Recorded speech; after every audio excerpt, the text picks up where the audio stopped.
I'm like, it does. You know, the necklace, There she is. build those necklaces up because when you're looking at phone, there's you get that tech name.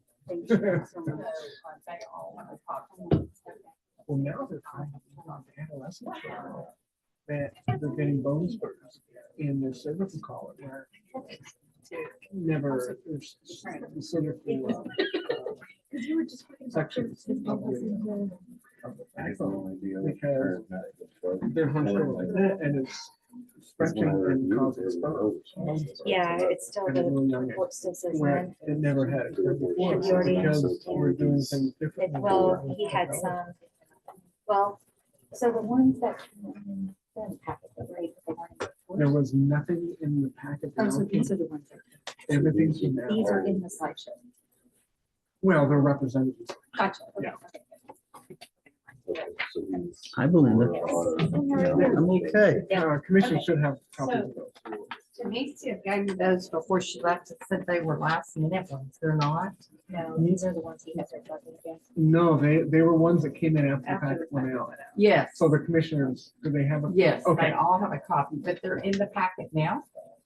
No. No. No, that's They're what. not in the No, packet. they'll be forwarded on the council, Okay. but the okay, commission never saw them when the packets went out. Okay. I they thought all these were have a some copy we of had. those. No, those came in after the packet. Yes. I thought these were new ones that Kathy just received after you had already done the Well, slideshow. Tanisha gave them to me today. so. I'm getting caught up though. I need to look at the name. They're not on the packet. They're not on the packet. They're not on the packet. And they all have a copy. The only one that is probably some discussion, that one came in. I got.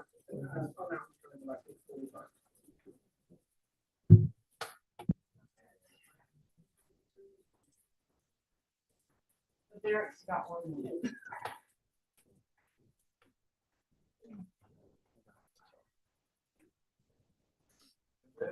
There they are. I need to go. There's something there.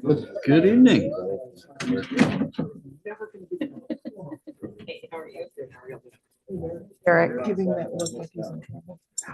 No, I just want to, You're welcome. I'm just gonna remind you of that. You're welcome. Sometimes it pays to have the right customers.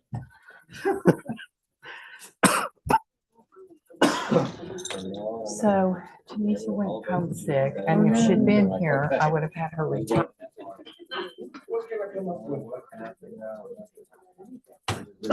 That's fine. Doing everything. So So it's gonna be assistant director for planning and development. No, Myra. Kelly Atkinson. I caught that. The work session agenda. But that helps. And she usually types all this in there. Now there's a presentation at the end by Kelly Atkinson. So I gave you that, but she didn't do that. I'm gonna. She's been trying to have a read. Sorry. She sent it to me. I thought it was fine. Well, I don't think. Well, I didn't realize mine. Yeah, yeah, and she, we knew that. This is something I should do. So this is okay, but I gave you a copy of the agenda, I thought that would help. Sure. And I think everything else. She's got, yeah, she's got your hat. I think everything else is okay, but I made those changes. And the only thing she didn't type on here on the workshop is this presentation by Kelly. And she's Okay. Assistant Director of Planning and Development. Okay. Okay. I think the dates are correct. Yeah. Okay. Got any questions? Let me know. You're welcome.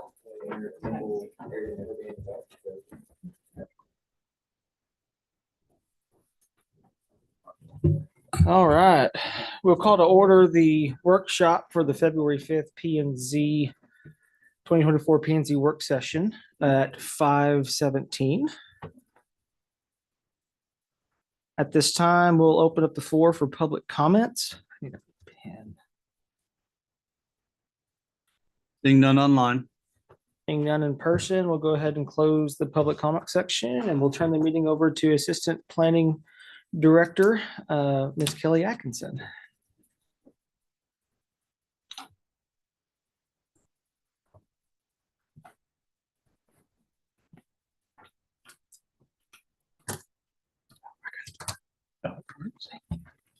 Good evening, everybody. Is this even on? It's green, right? Yep. Okay, there we go. Can y'all hear me okay? Mhm. Okay, wow, great. Alrighty, so I don't think Brian didn't point out anything specific to update on, but I did talk to let me make sure I'm on the right page here. Oh, you know what? I did this last time. I go straight to the director's report. So anyways, the case is tonight. Let's just look at those real quick. It's backwards to me. So we have the ag going to 01 on the 5.432 acres, right off of Old Waco Road on the corner of Tarver and Old Waco. Basically just, for an office use, low traffic impacts, not a big impact. It looks like they're providing, a plethora of parking, for that use. And then the next case was the one that's basically a cleanup case. So it's currently light industrial and they're wanting to make sure that it's able to be put on the market. And so staff is recommending 2F zoning, which is consistent with everything in the area, albeit the LI that's lingering around the rail. And do y'all have any questions on either of those cases for tonight? Just the first one, Mhm. approving it to office one. What happens if the state or the human service department backs out? Is there any kind of office? I just wanna make sure we're back in the corner, like if something happens. Yeah, no, it would still have the same limitations. So in the packet, you can tell some of the uses. It would probably more likely, since it's such a large investment into the building and everything, and it would be fairly, significant. I feel like it would be prime for an adaptive reuse into maybe a daycare or something like that, that would already fit with that zoning. Otherwise, it would need to come back for a rezoning. And what's the max building height on the office one, regardless of structure? That can be a question for the actual Yeah, presentation, Mark, but I see 3 and then I see Yeah. allowable in any legal height, but that's for other stuff like, I mean, Patrick's saying that, Let's see, so that, it shows 3 stories as the max height. But then we also have, I believe there's a provision, which I'd have to double check on this, and Kyle, maybe that there's a ratio up against the residential use. So it has to have a certain setback to be able to go all the way up to that height. okay, max well, allowed I'm height. thinking for the fact of like, we've seen office 01 or office 2 zoning prior that took years to be developed. Mhm, And exactly. so thinking on along those lines, what's the height that could legally, let's say that the Texas, whatever it is, doesn't come in for some reason, they don't build the building Right. and somebody wants to bring duplexes in there.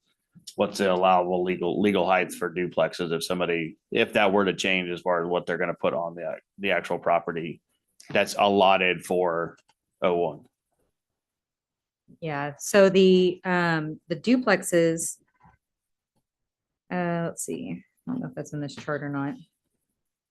I looked in the UDC, I had Tanisha send me the UDC earlier today. It says any legal height, but I don't know what that means. I couldn't find any further definition of legal heights for a 2-family duplex. Yeah, Or I think two-family it's not really a number of stories. I think it's an actual height in feet. So we can get that answer to Okay, you I probably just- before the case comes up. 20-foot ceilings. Yeah, Oh, it's 2.5 story. I thought it was a feet. 4 2F comp plan. duplex. Oh, And then it's typically 35 feet. 35 feet with the 2.5 stories. Mhm.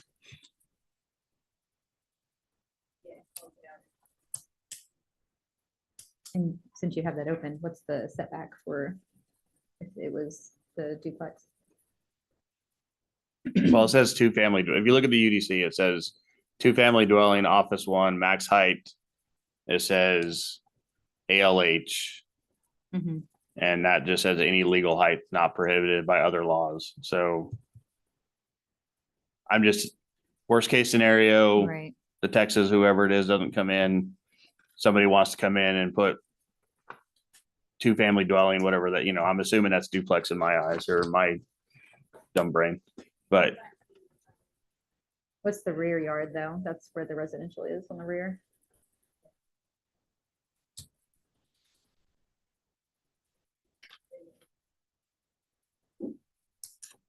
oh, one.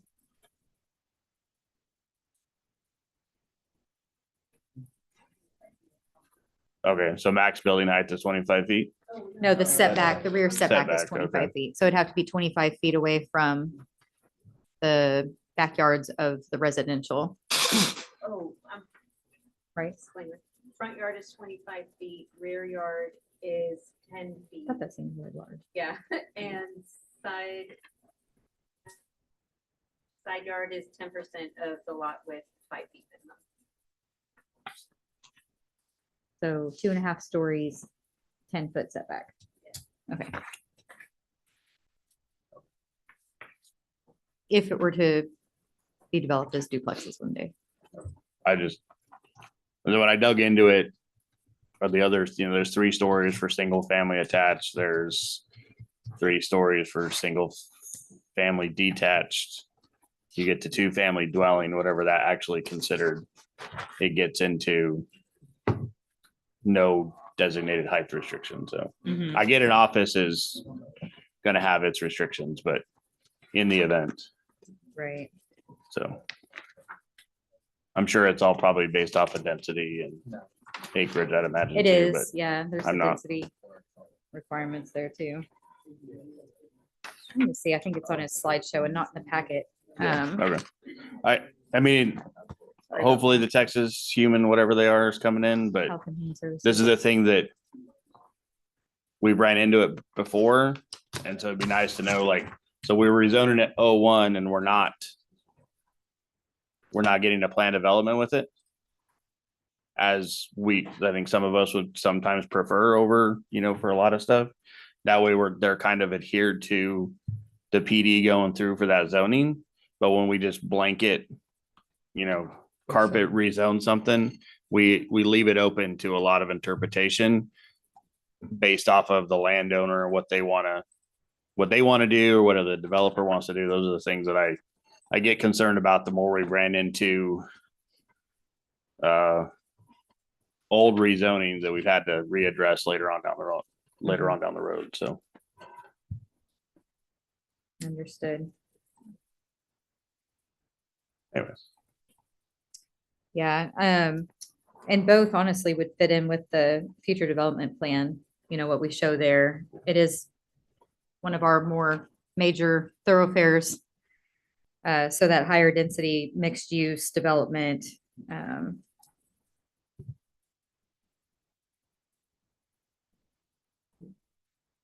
Would be consistent. Do you have something to add from the code?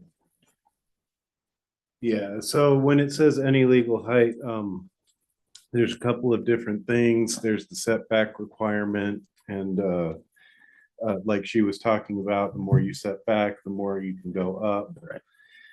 The other thing that we'd look at is 4.4.6, which is the maximum floor area ratio.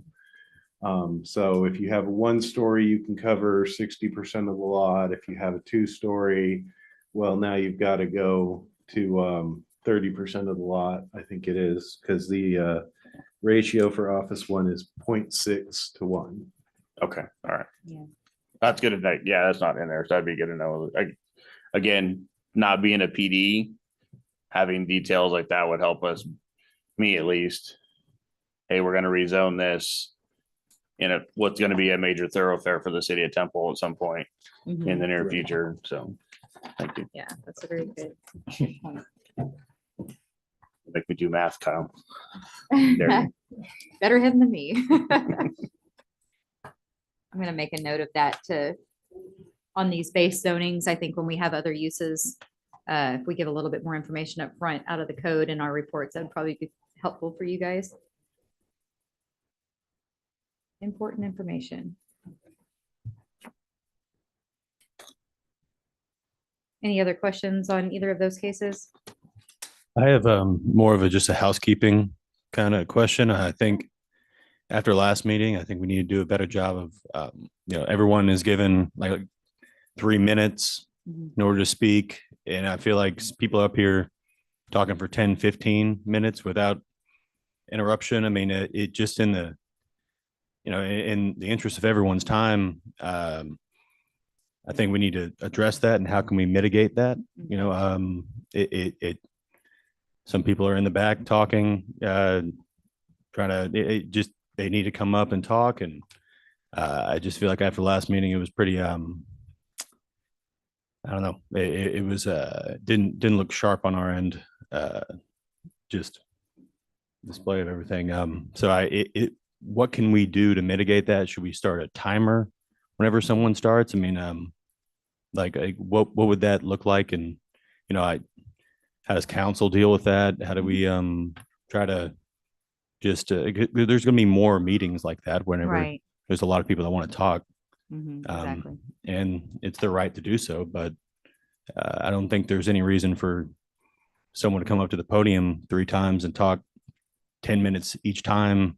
Just Sure. say the same thing over and over again. It just, we get it at that point, without trying to sound too mean, I guess. No, But, I think that's something we need to look at. It's a very good point. I mean, Temple's obviously growing and we have a lot more interest in our planning and zoning than maybe previous years. And we see similar applications at council, where they utilize things such as a timer, making those ground rules more clear in the very beginning, especially when we have a larger crowd. So those are all things that we'll take back and work on that with Kathy and see if we can. Oh, okay. Yeah. Well, I'm does just that saying, reflect what on do the what do we screen? need to do to help out with Yeah, that? I mean, it's it's not a it's on us as well Yeah. to help. Well, we can get that set up for the next meeting. But we'll make note and we'll change the notes that you guys have Taser to go in with that it. process. Presenting public comments and that kind of stuff case by case. I mean, the way it's presented is please limit your comments to 3 minutes, but there's no true threshold. Mhm. And so, with last meeting, the last thing I'm also going to do is let someone else talk if it's a new point, and then not let somebody else speak their say, even if they're saying the same thing. They both have their right to speak. And if I can't just shut one down, I can't shut a second one down, I can't shut a third one down. And you're right, it snowballs. But No, I completely get it. I just, I think in the interest of everyone's time that's there, it just, we got to figure out how to handle that, but I agree with what you're saying. I mean, obviously you can. I mean, if there was like an established rule that says you have 3 minutes, I mean, that's one thing, but I don't know where to draw the line from one I'm not person to the sure next. that There isn't an established rule, because I know that at city council, it is specifically cut 'em 3 off. minutes. Yeah. They have a timer going on their clock, and mayor, if it's not too many people, he won't religiously go by that clock. He'll let them go a little bit over and just kind of, when it hits 3 minutes, okay, time to wrap it up. Finish your thought, please. Yeah. But something like that would be a good way to handle it. And we'll work with Kathy before the next meeting and we'll get some of those things implemented and brief you guys on that in the workshop. One point that I would make that Chair Marshall, you did very well last time, was after you closed the public hearing and there was still discussion from the gallery. Peanut gallery. I'll just say from the gallery, that you made a distinction that if the public hearing is closed and the commission still has questions for the applicant, you guys can call the applicant back up. Right. Kyle, tell me if I'm wrong here. So that conversation can continue based on what you heard during the public hearing. Now, if that needs to be made clear, we're going to close the hearing. We still have questions for the applicant so that that person can respond to everything that's come out so far. Maybe that's a tool, but I think you did a good job jumping in and kind of trying to clamp down on it. Wrong personalities were at the last meeting, but yeah, and I can do a better job myself too. I mean, if I can set it on my phone and it can ring at 3 minutes, I mean, it's just kind of no warning. There's no timer or anything, I don't know. Could we, Yeah, we have the capability to have it on the screen, so whoever's at the podium would also be well aware of what their time is, so Yeah. it's not a secret. that'd be fun. The council has the timer that's built into PrimeGov. Mhm. It's the same tool they use when they're doing the voting. Now, we're not using PrimeGov to administer the meetings. We're not there yet. So But in we the do. meantime, if Yeah, we it's can have just, that on the computer and bring it up on the screen we can do from, something. yeah, we can drag it over, so. Yep.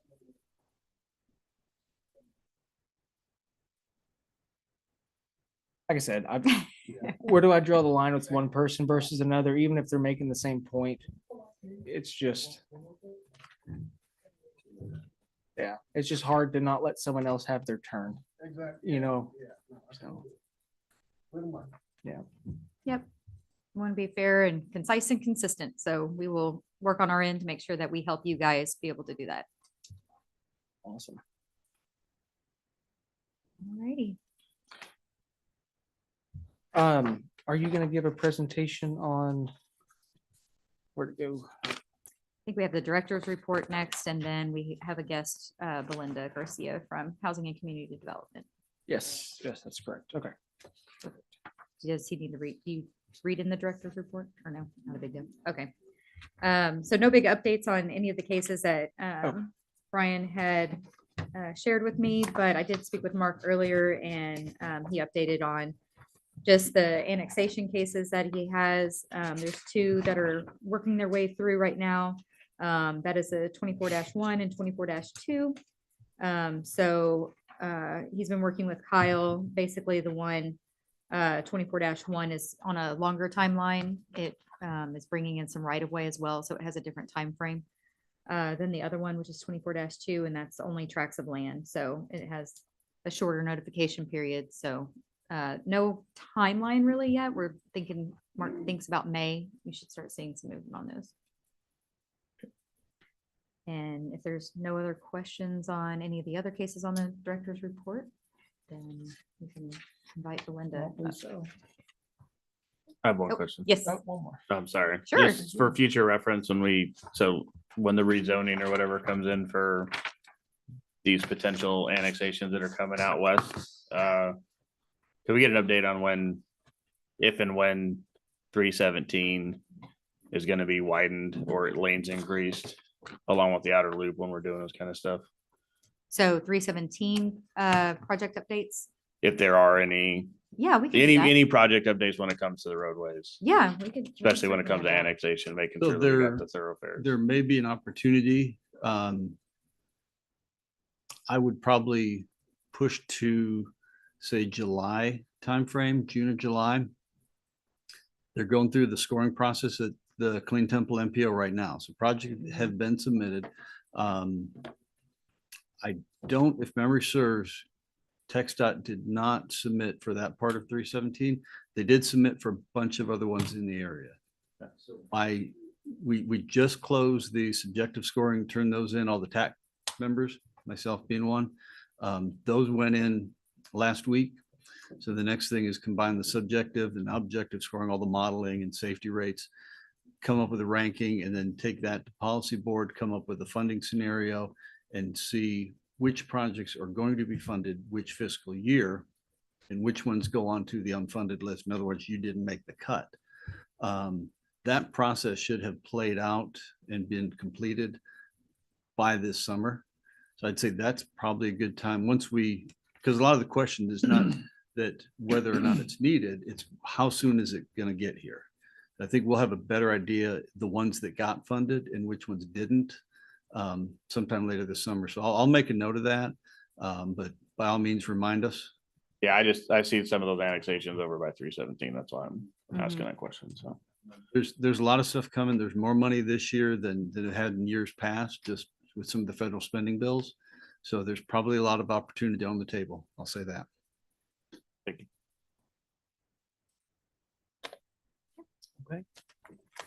Thank you, Kelly.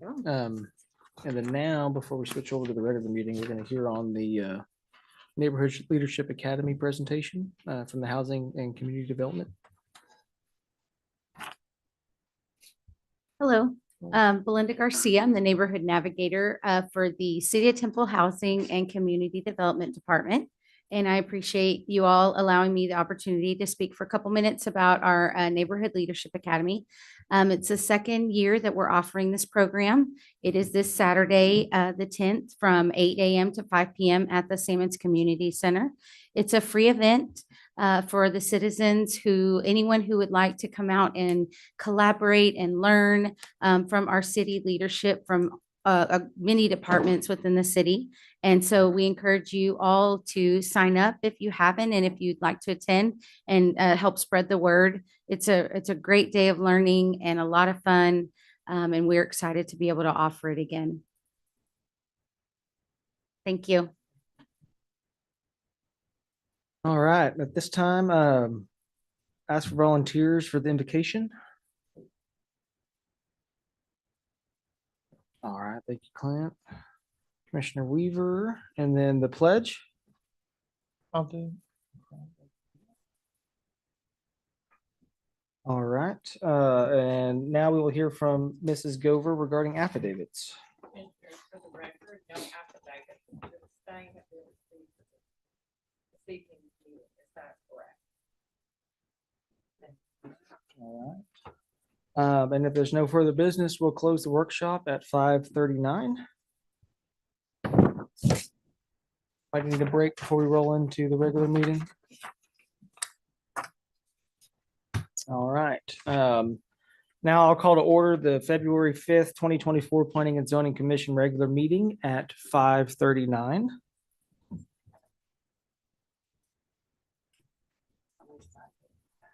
Okay.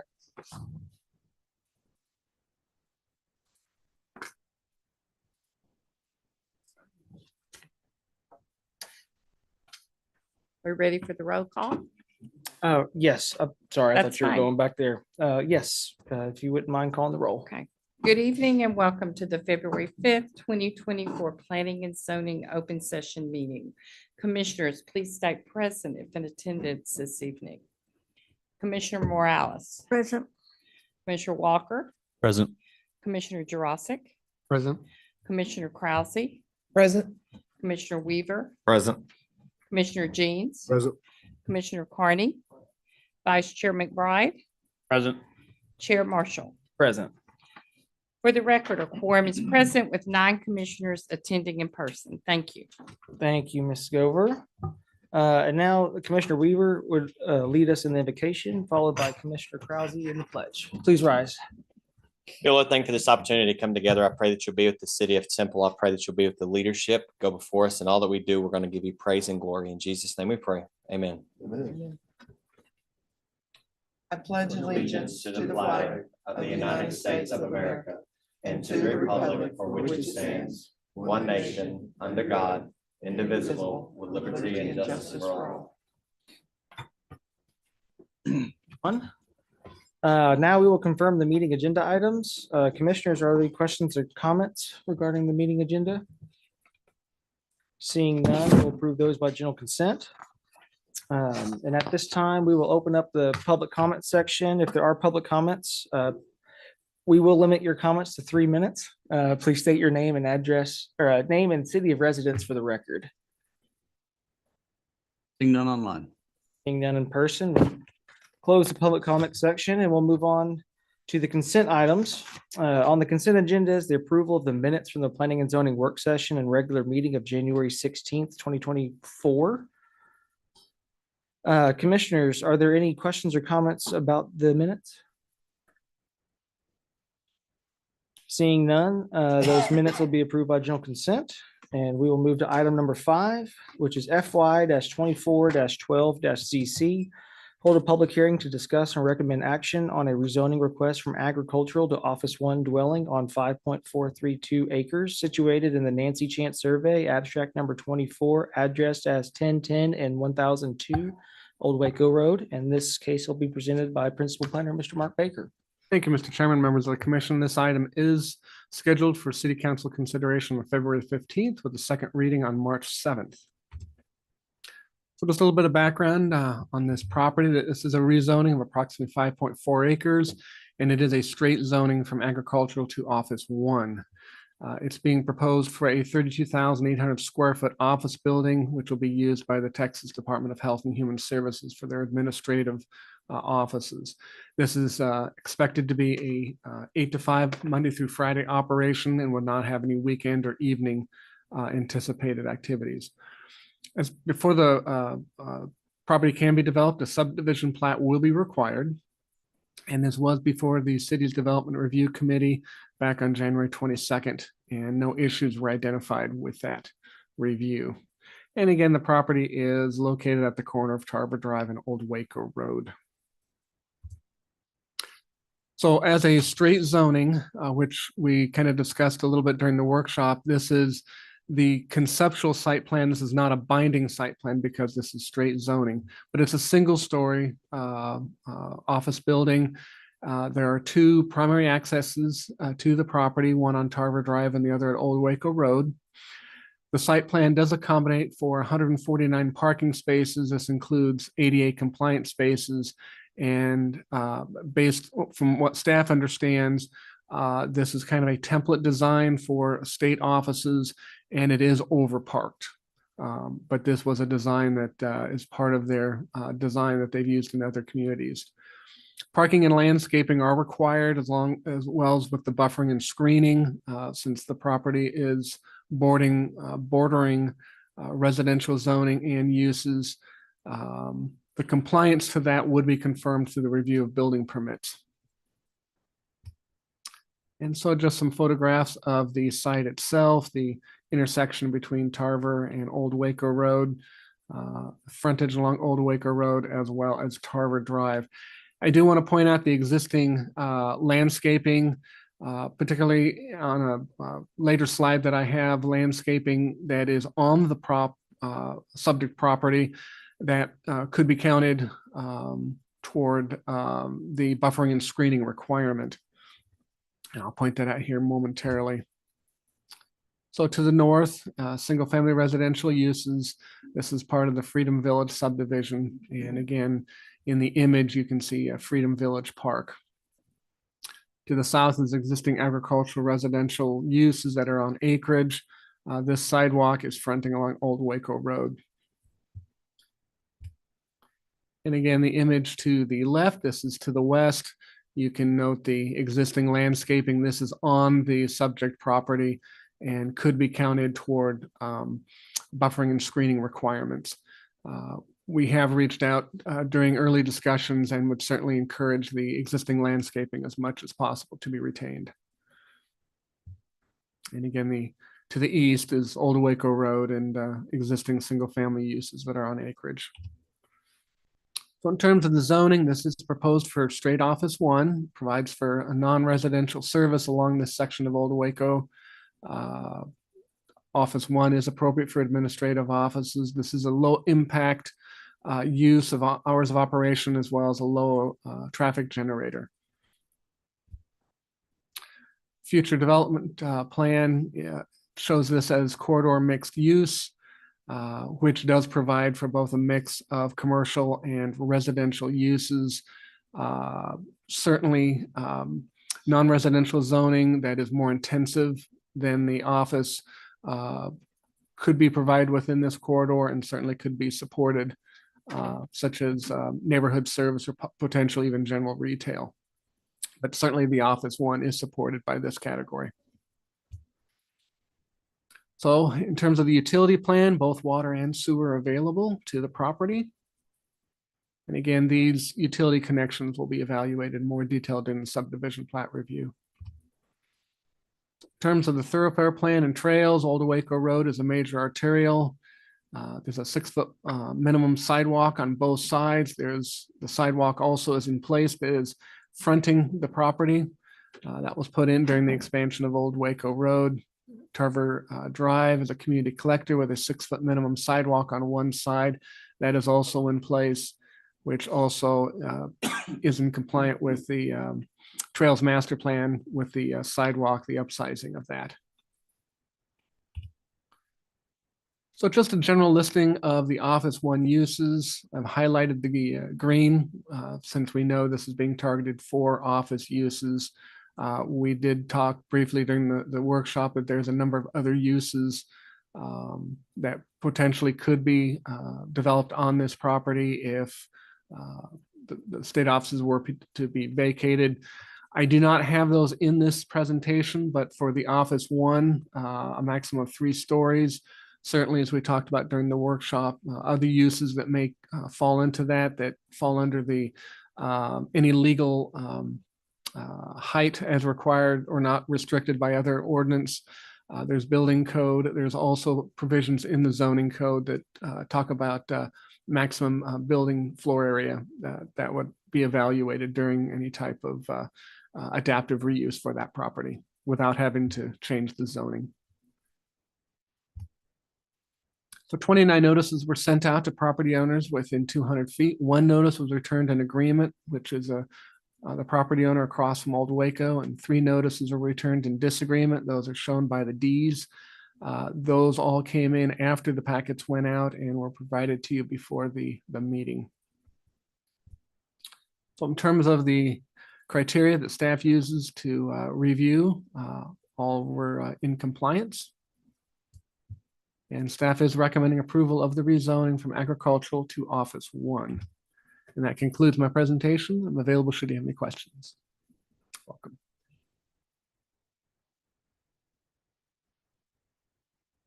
And none, this case does require a public hearing. We'll now open the public hearing. If you wish to speak and are attending in person, please come to the podium. If you're viewing the meeting online, please virtually raise your hand. Please provide your full name and city of residence for the record. We do have Drake Christopherson, our first sign up. So if you want to come on up.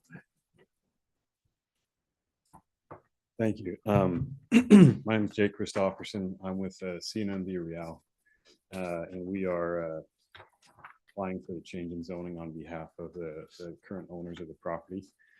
So we would be the developers of the Health and Human Services Office. So this is what we do kind of all over the state. And so to answer, just want to address a few of the questions that came up in the workshop period. As far as the use of the property, we do have a signed lease from the State of Texas Facilities Commission for 10 years. And those are renewable after the 10-year lease period every 5 years.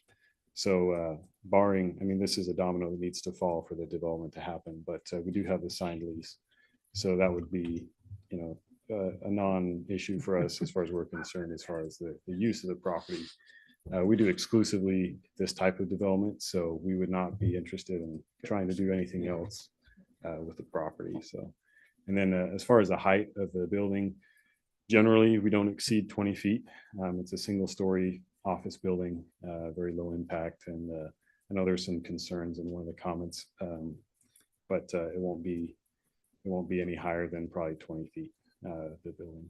And then just a few points that we had that we want to emphasize that Old Waco Road is a major arterial. And we feel like this is a good low impact, office use that won't be a lot of noise, traffic, things like that. We have a very similar sized building that we did in Rosenberg, Texas, just outside of Houston. And I was just there today actually, and it's probably maybe half the parking lot full most of the time. The state does specify how many parking stalls they require, which is why it's overparked. But that's usually just for the occasional, if they have to have a lot of staff for a meeting or something like that. So outside of that, it's pretty straightforward. We want to be a good neighbor, so we would definitely want to work with any screening or anything that we could do, maintaining the current vegetation and any of the trees or anything that we can maintain, which I don't think will be an issue. We're well within the setbacks that are required, so we don't feel like there will be any issue there. So, but appreciate your time.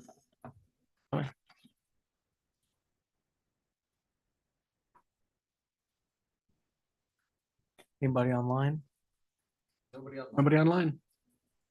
All right, seeing nobody else in person, we will close the public hearing. And if there are no more questions or comments, we'll entertain a motion. Make a motion, we approve FY 2412-ZC as represented by staff. I'll second. I got a motion by Commissioner Weaver for approval and a second by Commissioner McBride. May we have a vote, please? Yes. Commissioner Morales. Aye. Commissioner Walker, Aye. Commissioner Jurassic, Aye. Commissioner Krause, Aye. Commissioner Weaver, Aye. Commissioner Jeans, Aye. Commissioner Carney, Vice Chair McBride, Aye. Chair Marshall. Aye. The vote is unanimous and the motion carries. All right, we'll move on to item number 6, FY 24 13 ZC.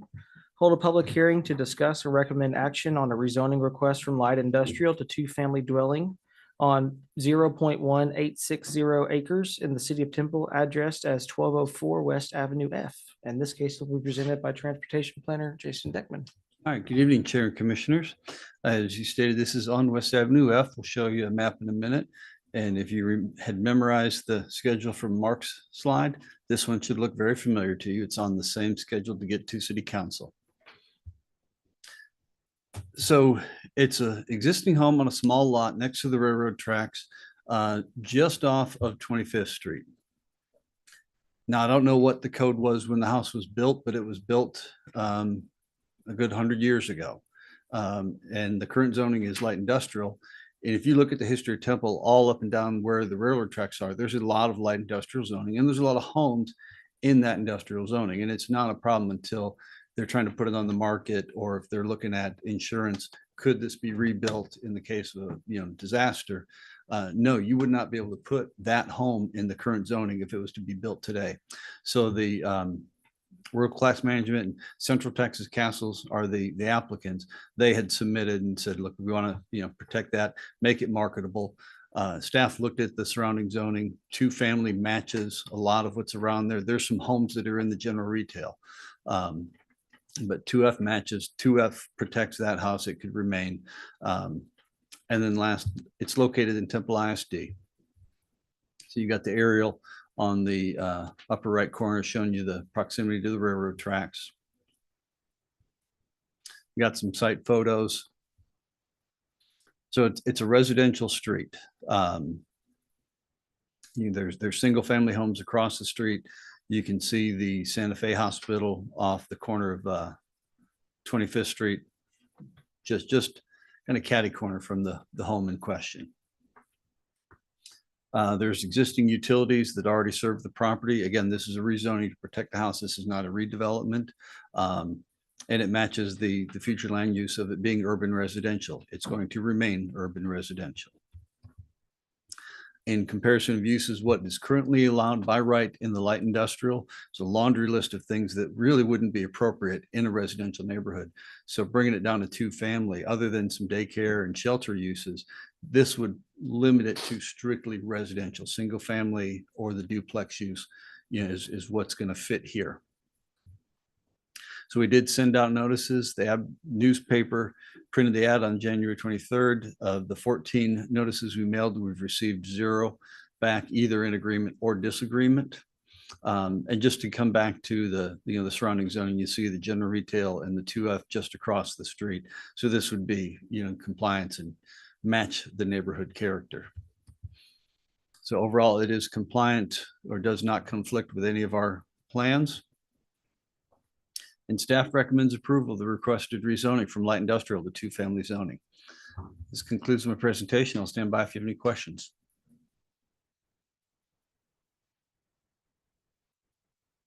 Seeing none, this case requires a public hearing as well, and we'll now open the public hearing. If you wish to speak and are attending in person, please come to the podium. If you're viewing the meeting online, please virtually raise your hand. Please provide your full name and city of residence for the record.